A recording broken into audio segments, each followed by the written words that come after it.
penglihatan yang tinggal 15%, apa kendala yang Anda hadapi? Saya nggak bisa mengenali wajah orang, saya nggak bisa membaca, saya nggak bisa nonton TV. Jadi wajah saya yang ganteng ini nggak kelihatan.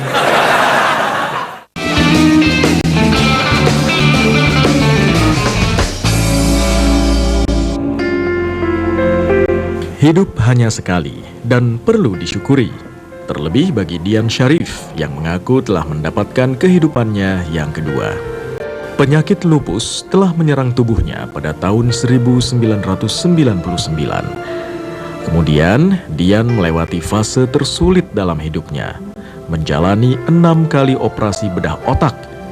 Hingga di tahun 2002, Dian kehilangan penglihatannya dan hanya mampu melihat sebanyak 15% saja. Dian tidak patah semangat. Dengan kondisi low vision seperti itu, dia kemudian bangkit dan mencoba membuat hidupnya lebih berharga. Tak hanya bagi dirinya, tapi juga orang lain.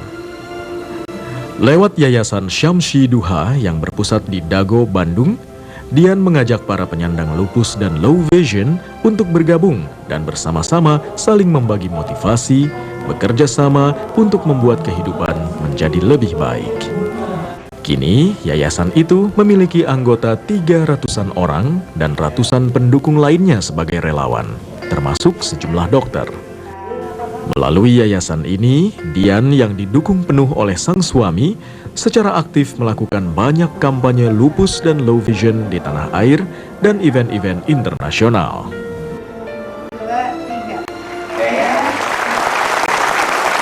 Ya, itu tadi kisah Dian Syarif dan Surya Disastra. Kita berikan sambutan yang hangat untuk Dian Syarif dan Surya Disastra.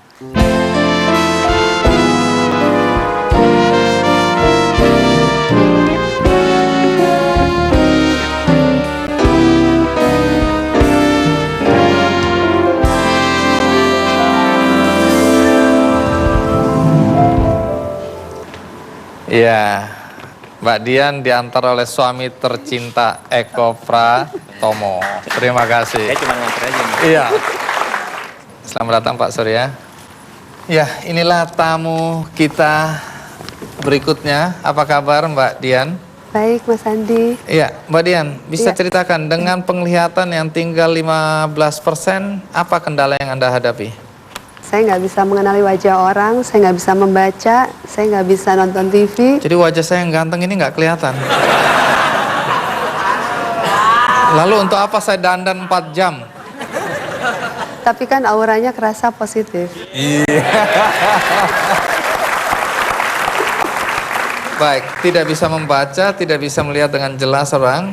Lalu kendala lain apa yang Anda hadapi? Ya, ketika saya harus presentasi juga saya kan nggak bisa lihat PowerPoint-nya. Jadi biasanya saya hafalkan saja urutannya, terus pura-pura bisa ngelihat ke screen gitu. Nah, yang menarik, banyak orang bilang Anda luar biasa karena dengan kondisi seperti ini, semangat Anda sangat tinggi. Iya. Apa yang membuat Anda bersemangat? Ya, ketika saya menyadari bahwa kesempatan hidup saya yang sekarang ini adalah hidup bonus, Bang Andi. Ya. Karena 11 tahun yang lalu ketika saya menjalani bedah otak itu sebenarnya kan sudah hampir tidak tertolong. Nah, jadi ketika saya bisa survive, saya akhirnya sangat termotivasi untuk memanfaatkan hidup saya yang sekarang ini untuk bisa bermanfaat bagi orang banyak. Dan Anda mendirikan yayasan ya. Tujuannya apa ya? Tujuannya memang supaya bisa memfasilitasi, bisa membantu banyak orang, dan juga bisa memberikan sesi-sesi pelatihan maupun motivasi. Siapa yang Anda berikan motivasi? Siapa yang datang ke yayasan Anda? Penyandang lupus, penyandang low vision, relawannya, siapa saja yang sebenarnya ingin menjadikan hidupnya lebih bermakna. Jadi dengan apa yang sudah Anda lakukan selama ini, apa yang paling membuat Anda bahagia? Ketika memang bisa membangkitkan semangat dan juga memberdayakan para penyandang lupus maupun low vision. Baik, Mbak Dian, terima kasih nih. Sekarang ke Pak Surya Disastra. Maaf, Anda orang Tionghoa? Iya, Keturunan Tionghoa? keturunan Tionghoa. Apa yang menyebabkan Anda kemudian merasa perlu ada pembauran dalam konteks sastra budaya antara Tionghoa dan Sunda? Mula-mula ya saya itu pecinta sastra, pecinta seni, dan pecinta menyanyi begitu. Lalu saya merasa lebih bebas lagi kalau bisa bergaul dengan semua orang. Supaya kita itu hidup dalam satu kekeluargaan, persaudaraan, itu saja. Lalu persisnya apa yang Anda lakukan? Misalnya kita itu menyanyi, karena saya mempunyai paduan suara Kota Kembang yang didirikan 15 tahun yang lalu. Lalu apa salahnya hobi ini, kesenangan ini juga bisa meningkat ke tingkat kebudayaan. Maksudnya supaya kita itu jangan asal hobi saja, tetapi mempunyai makna kebudayaan. Jadi waktu misalnya contoh paduan suara yang dinyanyikan lagu-lagu apa? Ya lagu Tionghoa, lagu Indonesia, dan termasuk lagu-lagu Sunda juga. Saya dalam forum misalnya peringatan Agustusan. Nah, saya usulkan bagaimana kalau musik Sunda dan musik Tionghoa itu disandingkan, ditampilkan bersama, saling saut menyaut. Kadang-kadang masing-masing menyanyi, lalu nanti bergabung. Sudah pernah dicoba? Sudah beberapa kali. Nah, tujuan akhir dari semua ini apa sebenarnya? Ya, saya pikir kita harus menggunakan kesenian itu untuk menjalin persaudaraan gitu. Menyebarkan virus, saya kira. Virus kearifan kebudayaan, virus keindahan, persaudaraan dan cinta itu di antara sesama warga negara gitu. Baik. Terima kasih Pak Surya di Sastra, terima kasih juga Dian ya. Memberikan penghargaan kepada orang-orang istimewa yang hadir pada kesempatan ini.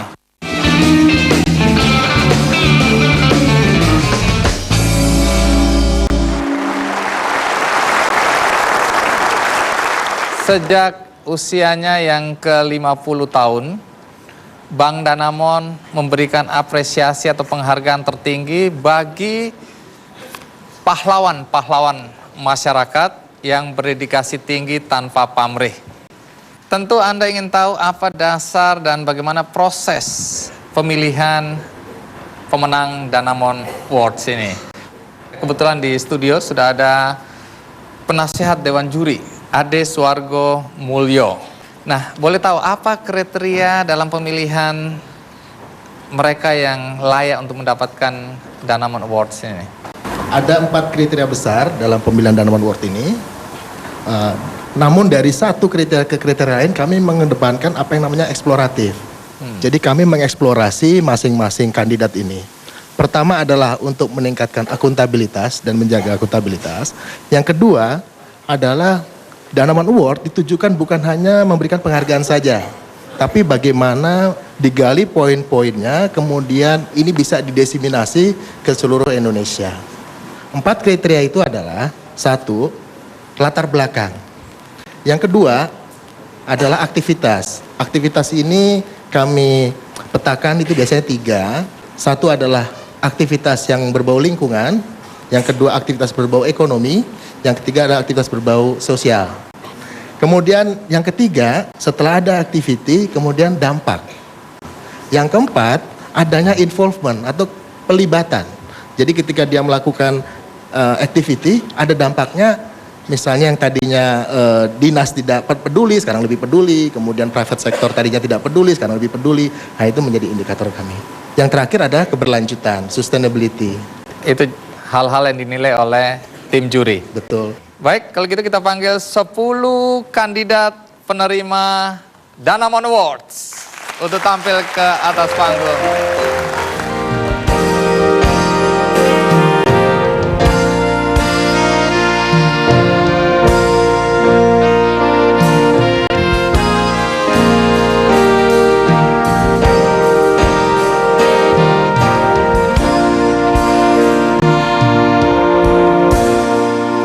Untuk itu saya undang pimpinan Danamon Pak Yos Luhukai untuk naik ke pentas memberikan penghargaan kepada orang-orang istimewa yang hadir pada kesempatan ini.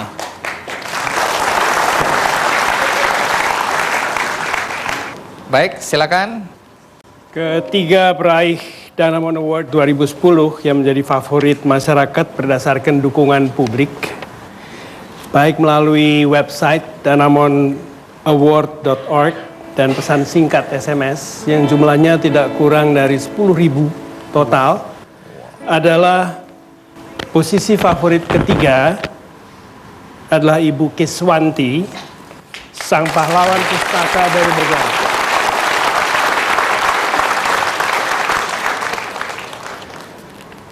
Posisi favorit kedua adalah Ibu Dian Syarif dari Syamsi Duha Foundation Jakarta. Sedangkan posisi favorit pertama adalah Bapak Erwan Asbun, sang komunikator nasionalis dari Katingan, Kalimantan Tengah.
Jadi Pak Yos, semua ini pahlawan, tapi ada 3 pilihan publik tadi ya.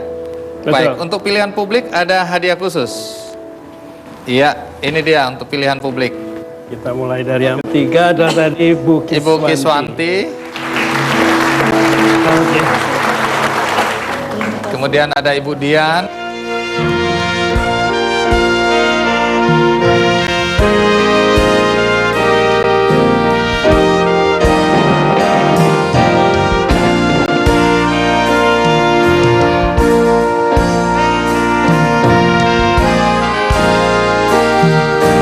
Bisa untuk beli pemancar, Pak. Iya, memang begitu, Pak. Langsung persoalan tadi selesai. Baik, pertanyaannya, apakah penghargaan juga didapat oleh pahlawan-pahlawan yang lain dari Danamon? Semuanya mendapatkan hadiah karena ini bukan soal kalah menang, akan tetapi bahwa semuanya adalah pemenang. Kebetulan saja bahwa 3 ini dipilih secara favorit dari 10.000 orang.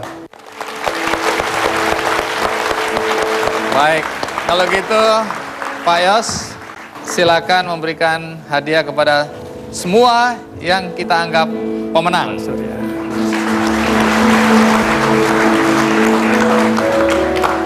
Pak Eki, selamat ya. Bu Vera, selamat Ibu.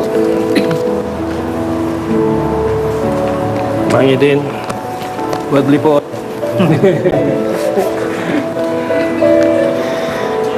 Wah ini buat beli saham.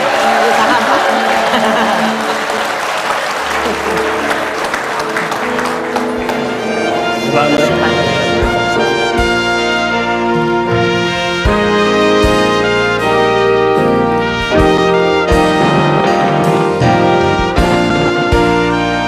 Ya, Pak Yos, sebentar. Sebelum meninggalkan panggung, boleh tahu mengapa Danamon merasa perlu memberikan penghargaan kepada orang-orang istimewa seperti ini? Bang Andi, terima kasih banyak. Brand yang kita tonjolkan di Danamon adalah untuk Anda bisa. Jadi semangat bisa ini bukan main. Karena bukan saja di dalam berprestasi, bapak-bapak dan ibu-ibu ini bisa mengalahkan masalahnya sendiri, tetapi juga memberikan sumbangsih untuk orang-orang di sekelilingnya. Jadi itu yang bukan main. Baik, dan pasti bisa ya. Dan pasti. Baik, sebelum semua meninggalkan arena ini, saya ingatkan kembali bahwa jika Anda baru saja mengikuti acara ini, Anda jangan khawatir karena Anda bisa membacanya di Media Indonesia Minggu. Juga ada Kick Andy on Radio yang bisa Anda ikuti setiap hari Jumat malam. Dan tentu saja bagi Anda penggemar buku, Anda bisa ikut kuis Kick Andy di Twitter. Dan Pak Yos, saya akan ambil satu buku yang akan kita bagikan untuk semua yang hadir di sini. Dan bagi Anda juga yang berada di rumah. Ini sequel dari memoir laris Three Cups of Tea. Judulnya Stones into Schools dari Greg Mortenson. Dan ini menjadi milik Anda satu-satu. Bagi Anda yang di rumah, Anda juga bisa mengakses buku ini melalui kickandy.com. Dan tentu saja apa yang kita tampilkan malam ini, Pak Yos, banyak menginspirasi kita semua yang ada di sini dan penonton di rumah. Sekali lagi terima kasih untuk Anda. Luar biasa.